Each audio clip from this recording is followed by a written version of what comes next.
B Raj Kamal గారు S4 media ద్వారా మరి ఆయన ఎన్నో కార్యక్రమాలని ఎన్నో ఇంటర్వ్యూలని అందిస్తూ సమాజ సేవలో ముందుకు వెళ్తున్నారు.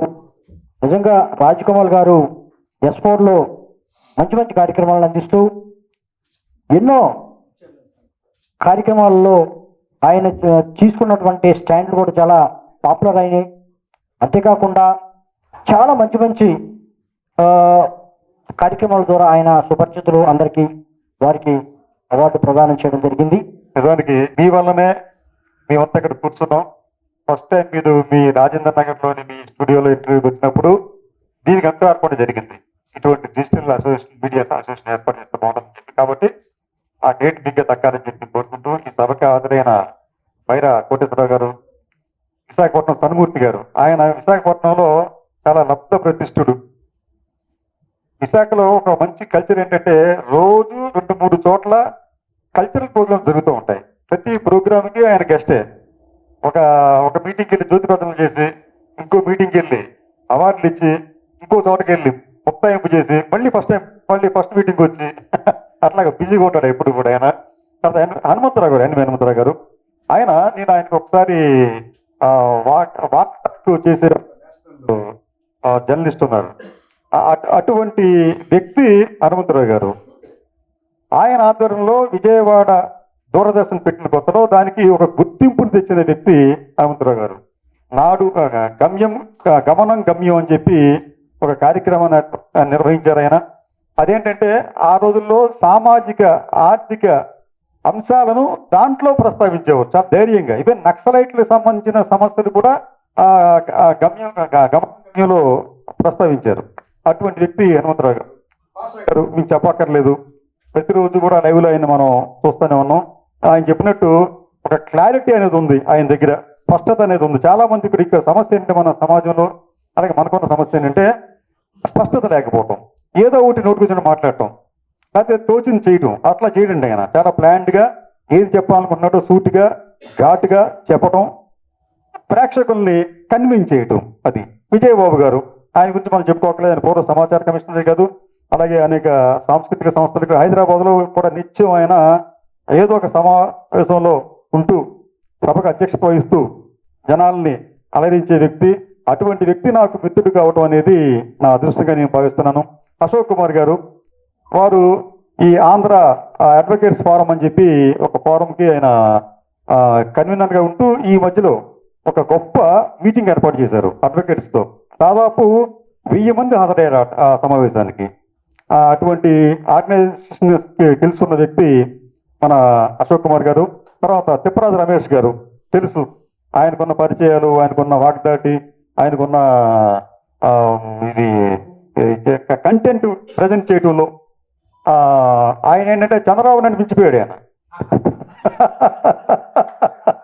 అది పాజిటివ్గా తీసుకోండి, నెగిటివ్గా కాదు. అటువంటి వ్యక్తి ఆయన. సరే, ఇక్కడ మన విషయానికి వచ్చేటప్పటికి ఇది ఈరోజు డిజిటల్ మీడియా అనేది మన భారతదేశ సమాజానికే కాదు, ప్రపంచ సమాజంలో కూడా చాలా కీలకమైన పాత్ర పోషిస్తోంది. గతంలో మీడియా అంటే కేవలం ప్రింట్ మీడియా మాత్రమే. ఆ తర్వాత మీడియా అంటే print media plus electronic media, టీవీలు మాత్రమే అనుకునేవారు. అయితే ఇక్కడ జరిగిన పరిణామం ఏంటంటే ఈ 2 మీడియాలని కలిపి 4th ఎస్టేట్ అనో లేకపోతే 4th పిల్లర్ అని చెప్పు మనం గొప్పగా చెప్పుకున్నాం మనం. అయితే వీళ్ళు ఏం చేశారంటే వీళ్ళు మన నమ్మకాన్ని వమ్ము చేశారు, వీళ్ళు అమ్ముడుపోతున్నారు. మీకు ప్రపంచవ్యాప్తంగా మీడియా సంస్థలన్నీ కూడా కొన్ని ధనిక వర్గాలు, పారిశ్రామికవేత్తలు, వ్యాపారవేత్తల చేతుల్లోకి వెళ్ళిపోయాయి. ఈవెన్ ఇండియాలో కూడా రిలయన్స్ చేతిలోకి, అంబానీ చేతిలోకి కొన్ని, లేకపోతే అదాని చేతిలోకి కొన్ని, ఇలా వెళ్ళిపోవటం వలన వీళ్ళు తమ ప్రయోజనాలను కాపాడుకుంటూ పాలక వర్గాల ప్రయోజనాలను మాత్రమే కాపాడుతూ తూతూ మంత్రంగా అప్పుడప్పుడు ఏదో ప్రజా సమస్యని హైలైట్ చేస్తున్నారు. Is an ultimate goal of this association. ఎవడెవడైతే ప్రశ్నించాడో వాళ్ళందరికీ తప్పకుండా సమాధానం అనేది అసోసియేషన్ రూపంలో మేము ఇస్తాం. ఇక ఈ అసోసియేషన్ అనేది తెలుగు వారి అసోసియేషన్. కొంతమంది మేధావులు మేబీ రేపు పొద్దున్న తెలంగాణ, ఆంధ్రప్రదేశ్ అని విడగొట్టే ఒక కార్యక్రమం చేసినా కూడా చేస్తారేమో. So this is for all Telugu. From both the states. ఎవరికి ఏ సమస్య వచ్చినా తప్పకుండా మేము ఉంటాం. ఒకటి. రెండవది, దిస్ ఇస్ ఫర్ జర్నలిస్ట్. యాక్చువల్గా ఇప్పుడు మీకు కనిపించేటటువంటి ఈ పేరు ఏదైతే ఉందో దాంట్లో కూడా కొన్ని మార్పులు అని చెప్పేసి ఒక ప్రతిపాదన వచ్చింది. ఇప్పుడు డిజిటల్ న్యూస్ మీడియా అసోసియేషన్ ఏదైతే ఉందో దీన్ని డిజిటల్ మీడియా జర్నలిస్ట్ అసోసియేషన్ గా మనము ఇక్కడ ఆలోచిస్తున్నాము. సో ఫైనల్ గా you all will come to know ఏమవుతుందంట. డెఫినెట్ గా ఐడి కార్డ్స్ క్రియేట్ చేయబడతాయి. మీకు దీనివల్ల బెనిఫిట్స్ ఏమేమి ఉంటాయి అన్నది ఓకే. పర్సనల్ గా లైఫ్ ఇన్సూరెన్స్ అన్నది ఒకటి ఆఫర్ చేయాలి అని అనుకుంటున్నాము. ఒకటి. రెండవది వచ్చేసి మీకు ఇందాక నేను చెప్పాను కదా, లీగల్ అసిస్టెన్స్. ఫలానా పని చేస్తే ఫలానా నాకు ఏమన్నా అయితే నన్ను ఎవరు చూసుకుంటారు, నేను ఇండివిజువల్గా ఒక కెమెరా పట్టుకుని నేను పనిచేసే వ్యక్తిని అని చెప్పి ఎవరూ భయపడక్కర్లేదు. మీరు ఈ అసోసియేషన్లో మెంబర్ అయిన తర్వాత మీరు ఒంటరి వ్యక్తి కాదు, మీకు ఒక కుటుంబం ఉంది. ఆ కుటుంబమే మనందరి కుటుంబం. మీ కుటుంబంతో పాటు కలిసి నిలబడే అటువంటి కార్యక్రమం అనేది నేను చేస్తాను. So first of all life insurance ఒకటి ప్లాన్ చేస్తున్నాను.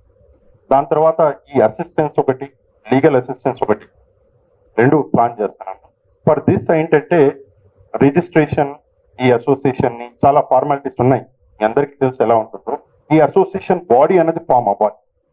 ఆ బాడీ కూడా చాలా తొందరలోనే ఫామ్ అన్నది అవుతుంది.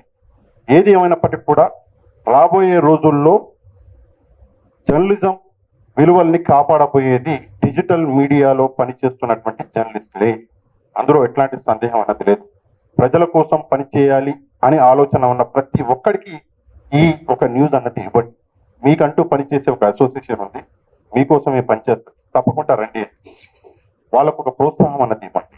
అండ్ మీ వంతుగా మీరు ఈ అసోసియేషన్లో ఒకసారి ఫార్మేషన్ అన్నది అయిపోయిన తర్వాత మీరు ఎన్రోల్మెంట్స్ చేపించండి. అంటే సలహా ఇవ్వండి.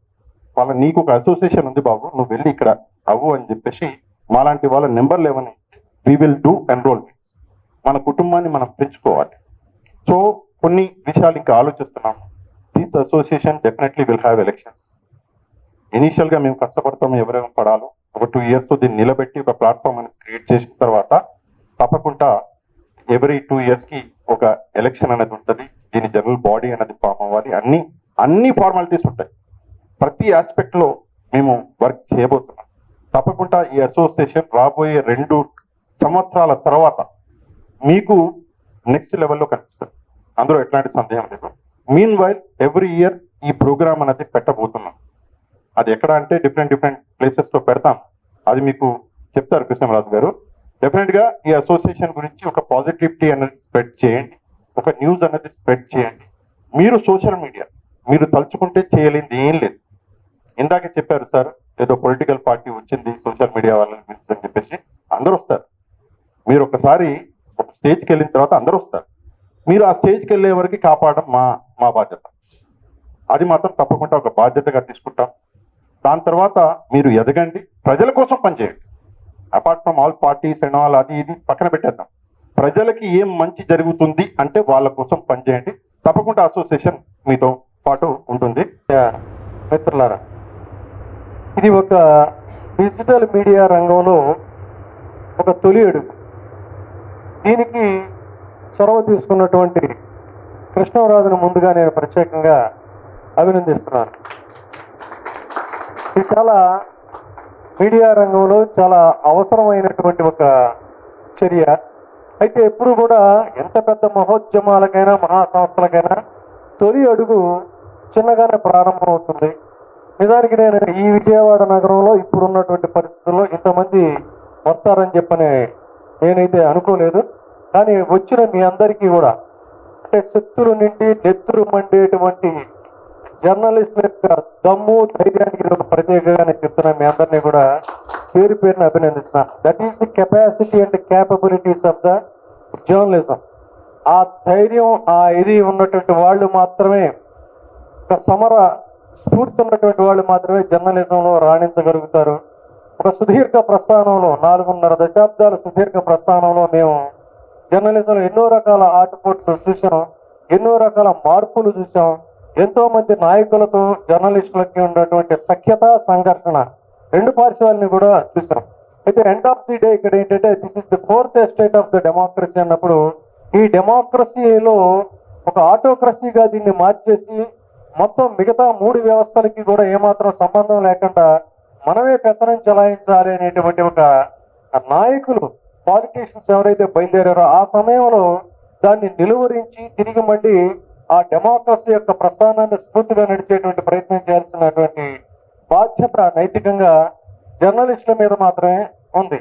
అయితే ఇక్కడే ఒక ఇదేంటంటే వాళ్ళ దృష్టిలో మెయిన్ స్ట్రీమ్ జర్నలిస్టులు అంటే కోటాను కోట్ల రూపాయలు సంపాదిస్తూ ప్రభుత్వానికి భజన చేస్తూ దాన్ని జర్నలిజంగా జనాలకి ఒక దీన్ని తప్పుడు విధానాలని ప్రొజెక్ట్ చేసేటువంటి వాళ్ళ దృష్టిలో జర్నలిస్టులు ప్రాణాలని పణంగా పెట్టి ఆరోగ్యాన్ని పణంగా పెట్టి జేబులో ఉన్న చిల్లరని కూడా దీనికి ఇంట్లో వాళ్ళు లబోదీబో అంటున్నా లెక్క చేయకుండా ఒక లక్ష్యం కోసం ఖర్చు చేసే పని చేసేటువంటి జర్నలిస్టులు వాళ్ళ దృష్టిలో జర్నలిస్టులు కాదు. కానీ కాకపోవచ్చు ఇది నేను స్వానుభవంతో చెప్తున్నా.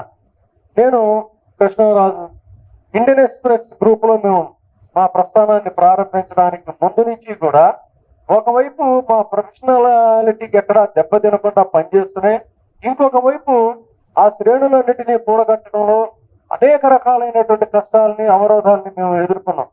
ఒక అసోసియేషన్ ని ఆంధ్రప్రదేశ్ లో స్థాపించిన తర్వాత సాక్షాత్తు దీన్ని గుర్తించినటువంటి నేషనల్ మీడియా ఒక అప్లికేషన్ మాకు ఇచ్చిన తర్వాత అక్కడి నుంచి ఆ నేషనల్ మీడియాలో చాలా క్రియాశీలకంగా ప్రారంభించిన తర్వాత అంతర్జాతీయంగా ఇంటర్నేషనల్ ఫెడరేషన్ ఆఫ్ జర్నలిస్ట్స్ అనేటువంటి ఫెడరేషన్ రీసెర్చ్ కేంద్రంగా ప్రపంచంలో ఉన్నటువంటి అన్ని మీడియా సంస్థలకు అనుబంధంగా కేంద్రంగా పనిచేస్తున్నటువంటి సంస్థ. అది కూడా గుర్తించి దక్షిణ భారతదేశం, ఇది నేను వ్యక్తిగతంగా చెప్పడం మీకోసం చెప్తున్నా, భారతదేశం నుంచి 5 మెంబర్స్ టీముని ఆహ్వానించింది బ్రసెల్స్. ఆ దక్షిణ భారతదేశం నుంచి నేను ఒక జర్నలిస్ట్ గా నేను వెళ్ళిన తర్వాత అక్కడ చాలా డెలిబరేషన్స్ జరిగాయి. ఏ విధంగా కొన్ని దేశాల్లో రక్తపాతం చిందిస్తున్నారో, జర్నలిస్టుని ఏ విధంగా అణిచివేస్తున్నారో, ఏ విధంగా తొక్కివేస్తున్నారో చేసిన తర్వాత వాళ్ళు దాన్ని అంతర్జాతీయ స్థాయిలో వాళ్ళ యొక్క హక్కుల కోసం ఏ విధంగా పనిచేస్తున్నారు దానికోసం అని చెప్పిన ఆ లింక్స్ అన్ని కూడా మనం దీనికి లింకప్ చేసాం. ఇది దానికోసం నేను అధ్యయనం చేసి అనేక పుస్తకాలు రాసిన మహా వ్యక్తి గీతా సుబ్బారావు గారు. యాక్చువల్గా ఆయన పేరు పొక్లూరు సుబ్బారావు గారు అయితే అది గీతా సుబ్బారావు గారి లాగా మారింది. ఆయన కూడా కొన్ని శ్లోకాలు మనకి ఈ సందర్భంగా వినిపిస్తారు. గీతా సుబ్బారావు గారు ఆయన డిమాండ్ ఏంటంటే గవర్నమెంట్ పరంగా ఈ వెటరన్ జర్నలిస్టులకు కూడా కొన్ని రాయితీలు ఇవ్వవలసిన అవసరం ఉందని చెప్పి ఆయన కోరుకుంటున్నారు. భవిష్యత్తులో అది కూడా వచ్చే విధంగా మనం ప్రయత్నం చేద్దాం. ఇంకొక విషయం ఏంటంటే ఈ సందర్భంగా చాలామంది తెలియంది, ఆంధ్రప్రదేశ్లో మొట్టమొదటిసారిగా ఎన్టీ రామారావు గారి హయాంలో జర్నలిస్టులకు ఒక రూపాయికే ఉచిత ప్రయాణం అనే పథకాన్ని ప్రవేశపెట్టారు ఆయన. చాలామంది తెలియదు ఆ విషయం జర్నలిస్టులకి. అయితే దానికి కారణం ఎవరంటే ఆ రోజుల్లో మాకున్న అసోసియేషన్ ఆంధ్రప్రదేశ్ జర్నలిస్ట్ యూనియన్, అంటే దాంట్లో నేను, హిందూ ప్రభాకర్ రావు, ఈఎన్ఐ పూర్ణచంద్రరావు, అలాగే పిటిఐ రామూర్తి గారు, వీళ్ళందరూ కూడా మేము ప్రయత్నించి ఆ రోజున ఎన్టీ రామారావు గారిని కన్విన్స్ చేస్తే ఆయన ఒక జీవో రిలీజ్ చేశాడు. ఆ తర్వాత ఏమైందంటే అది ఫ్రీ అయింది. స్టేట్ వైడ్గా కూడా 1/3 మీద జిల్లాకైతే ఫ్రీగా చేసిన సందర్భం కూడా ఉంది. అటువంటి ఒక రాయితీకి కారణమైన వ్యక్తుల్లో నేను ఒకనని చెప్తూ ఈయన ఈ వెటరన్ జర్నలిస్టులకు కూడా కొన్ని రాయితీలు ఇవ్వాలని చెప్పి, అలాగే కొన్ని రాష్ట్రాల్లో మీకు జర్నలిస్టులకు పెన్షన్ స్కీమ్స్ కూడా ఉన్నాయండి. వాళ్ళకి నెలకి 15,000 16,000 అట్లా ఇస్తున్నారు వాళ్ళకి పెన్షన్ల కింద. సరే ఇక్కడ ఏంటంటే మన రాష్ట్రంలో వేరు కాబట్టి రేపైనా పరిస్థితులు మారితే మనం కూడా దానికి తగ్గట్టుగా వాళ్ళు డిమాండ్ చేయొచ్చు అని చెప్పి కోరుకుంటూ సుబ్బారావు గారు. మీ ఛానల్ గురించి మాకు కూడా తెలుసుకోవాలను అందరికీ చెప్పండి. నా పేరు రాజకీయ అండి. మాది ఎస్పోర్ మీడియా. ఏ పార్టీకి సంబంధించినటువంటి ఛానల్ అయితే కాదు, బయాస్ అయితే కాదు, ప్రజల పక్షాన పోరాటం అయితే ప్రజల పక్షకై వినిపిస్తుందని చెప్పి మా ఛానల్ ఎస్పోర్ మీడియా. ఈ అవకాశం ధన్యవాదాలు.